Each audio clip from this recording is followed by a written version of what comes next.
Olá, seja muito bem-vindo para a leitura da Bíblia com a Ser. E hoje nós vamos fechar o livro de Josué, partindo do capítulo 10 até o final do livro. E aqui nós vamos ver nesses próximos capítulos que Josué, eles vencem essa batalha de Jericó e eles não param. Eles vão vivendo batalhas e Deus vai colocando um trajeto, um caminho para eles seguirem. E cada batalha que eles vão vivendo, que eles vão travando, eles vão avançando novos caminhos. Mas tem uma batalha muito especial por conta do agir de Deus, que foi um agir assim sobre-humano, sempre é, mas foi assim muito especial que nós não podemos deixar de citar aqui, que é justamente a batalha que está no capítulo 10 e no capítulo 11, né, de Josué, quando Deus ouve um clamor de Josué que está batalhando para ajudar Gibeão, e o Senhor, num determinado momento em que Josué precisava vencer 5 nações e não podia deixar para depois, porque senão eles se uniriam em força, outros povos viriam contra ele. Ele faz um clamor. E numa região muito pequena de extensão, Deus para o sol e faz com que ali aonde ele pede, que está escrito isso, no verso 12, sol, tu fique imóvel sobre Gibeão e tu lua no vale de Aijalon. E ali eles vencem essa batalha.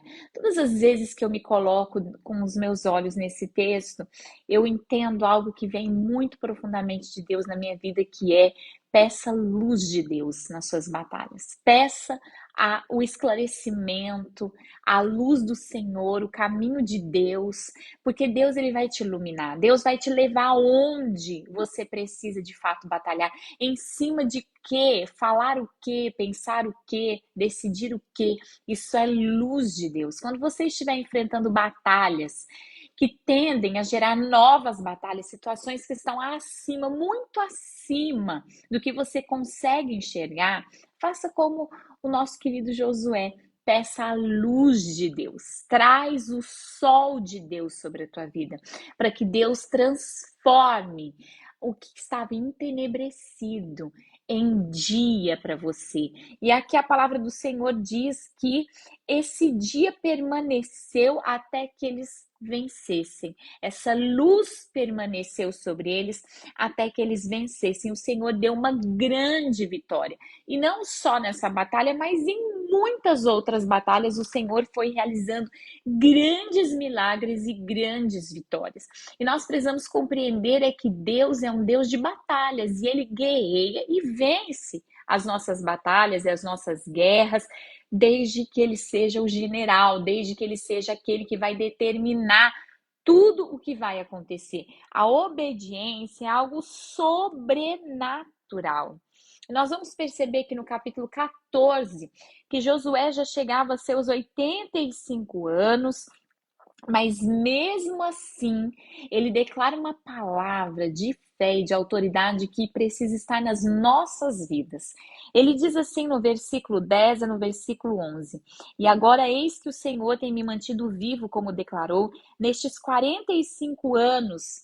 Ele estava lá na terra prometida quando o povo renunciou, não acreditou, e Josué fala assim: por 45 anos Deus me manteve vivo, desde que o Senhor falou essa palavra a Moisés, enquanto os filhos de Israel vagam pelo deserto. E agora vê que nesses dias já tenho 85 anos. Como ainda sou tão forte nesses dias como era no dia que Moisés me enviou.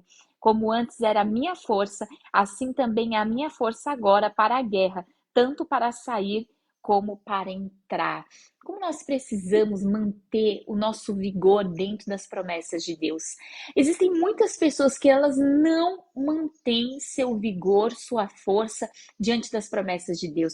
Josué poderia ter dito: ai, agora eu estou muito velho, eu estou cansado, eu estou sobrecarregado. E pelo contrário, ele levanta os olhos e ele avista a terra prometida e ele diz o seguinte: eu tenho a mesma força que eu tinha antes, eu vou tomar posse dessa terra. Não é sobre força física, é sobre força espiritual, é sobre posicionamento, é sobre você olhar para a circunstância e dizer: eu não desisto nunca, eu vou viver todo o projeto de Deus para minha vida. Se a tua família ainda não se converteu, não é para você soltar ela, é para você renovar sua força no Senhor e lutar até que Deus te dê tudo que você tem clamado de salvação, cura, libertação sobre a sua vida, sua família, sua história, seu futuro, seus sonhos. Se Deus não te deu é porque não está pronto. Se Deus não te deu é porque o tempo ainda não passou. Mas enquanto o tempo passa, as nossas forças precisam se renovar nas palavras e nas promessas de Deus.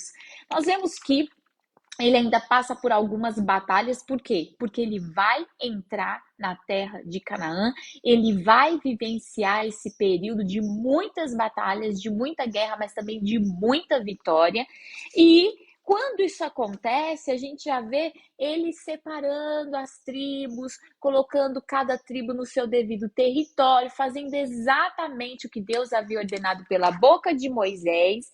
E aqui no final mesmo do livro de Josué, lá no capítulo 23, no capítulo 24 de Josué, nós vamos ver que ele morreu com 110 anos de idade. Mas tem algo que você precisa pensar. Josué deixou cada tribo cuidando das suas terras, tudo certinho, já tinha conquistado, teve paz, porque deixa eu te dizer uma coisa, tem tempo de guerra e tempo de paz. Se é tempo de guerra, é tempo de batalhar. Tempo de paz é tempo de florescer, de construir, de se reerguer, de edificar. Cada tempo tem as suas responsabilidades e todos eles são bênção para a nossa vida. Mas eu quero fazer uma reflexão com você antes da gente terminar essa leitura de Josué. Josué foi um homem chamado por Deus, sucessor de Moisés, que foi extremamente usado por Deus, tomou posse da terra prometida e viveu tempos do Senhor na vida dele. Mas ele não deixou um sucessor. E aqui nós vamos ver no próximo livro, juntos em Juízes, o quanto isso foi penoso para o povo. O quanto não ter uma voz de Deus na nossa vida é penoso para nós. Teria sido muito melhor se ele tivesse deixado um sucessor que avançasse e conquistasse as terras que ele não tinha condição, porque já estava muito idoso para conquistar. O povo teria penado menos. E por que eu estou deixando esse conselho antes da gente ver Juízes? Os Juízes você vai ver muito quanto penou o povo por falta de voz espiritual. Quem sabe você está sendo aquela pessoa que pega todos os conselhos de Deus e sai. Vai viver sua vida. Não tem uma voz espiritual, não tem um pastor, não tem uma liderança, não tem uma igreja que direcione você. Você vai viver uma vida muito penosa. Porque Deus levantou pessoas e aí você vai, ter que julgar pelos sinais, pelos frutos, se essa pessoa de fato vem ou não de Deus. Mas se essa pessoa tem frutos espirituais, resultados, sinais, prodígios, maravilhas e o cumprimento da palavra de Deus, que é o maior sinal que qualquer pessoa pode dar, é o sinal da aliança com Deus. Você precisa ter alguém assim na tua vida para te direcionar, para que a tua vida não se torne penosa e dolorosa. Vem se rema com a gente. Nós terminamos hoje o livro de Josué e logo nós entramos agora na leitura de Juízes. Que Deus te abençoe.